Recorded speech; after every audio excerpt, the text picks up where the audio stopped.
Jumpa lagi dengan kami VIP Production Indonesia. Kali ini kami akan mengupas kisah karomah Ki Ageng Selo.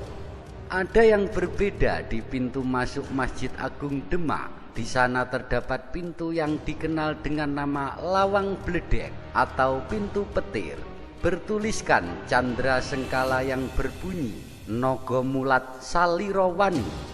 Lawang bledek itu dihiasi ukiran berupa ornamen tanaman berkepala binatang bergigi runcing.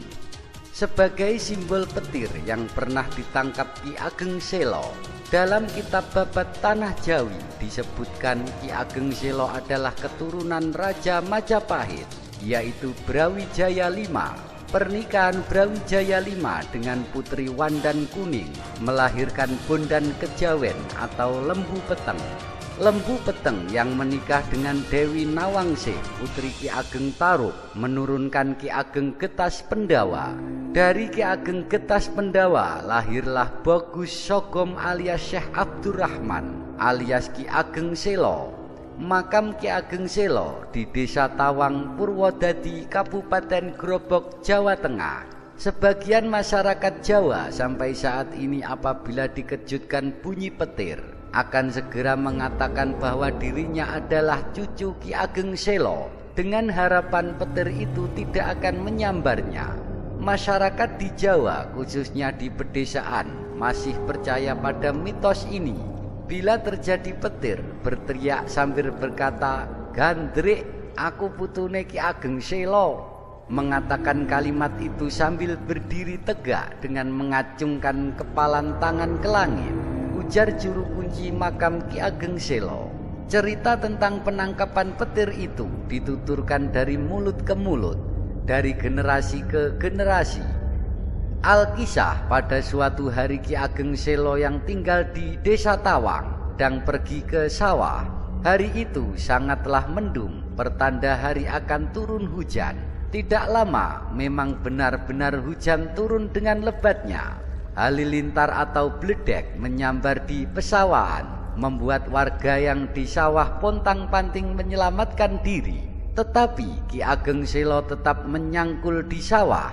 Tiba-tiba dari langit muncul petir menyambar Ki Ageng Selo. Petir itu konon berwujud seorang kakek-kakek. Ia segera menangkap petir itu. "Wahai kilat, berhentilah mengganggu penduduk sekitar," kata Ki Ageng Selo kepada petir yang berada di tangannya. "Baiklah, aku tidak akan mengganggu penduduk lagi, juga beserta cucu-cucumu," jawab petir itu. Oleh Ki Ageng Selo, petir itu kemudian diikat di pohon gandrik. Penduduk desa akhirnya merasa lega hatinya. Mereka tidak takut lagi disambar petir jika ke sawah. Penduduk desa menyambut Ki Ageng Selo penuh rasa haru dan menyalami tangannya dengan mencium tangannya. Beliau tetap meneruskan menyangkul di sawahnya. Setelah hari sore, selesai menyangkul, beliau pulang sambil membawa petir tadi. Keesokan harinya, beliau pergi ke Demak. Petir itu dihaturkan kepada Sultan Trenggono di Demak. Oleh Sultan Trenggono, bledek itu ditaruh di dalam jeruji besi yang sangat kuat dan ditaruh di tengah alun-alun. Banyak orang yang berdatangan untuk melihat wujud bledek itu. Ketika itu datanglah seorang nenek-nenek dengan membawa air kendi. Air itu diberikan kepada kakek bledek dan diminumnya. Setelah minum air itu, terdengarlah suara yang menggelegar, memekakkan telinga.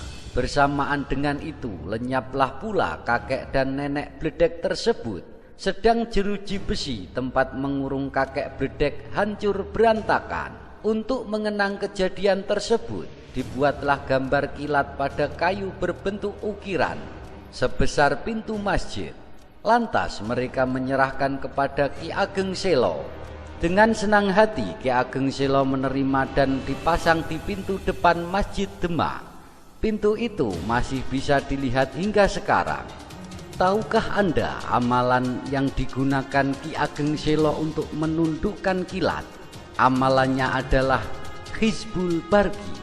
Semoga kisah ini dapat memberi pelajaran kepada kita bahwasanya orang yang selalu berzikir dan mengingat asma Allah dan selalu berdoa kepada Allah, pasti akan diberikan karomah yang tinggi. Wassalamualaikum warahmatullahi wabarakatuh.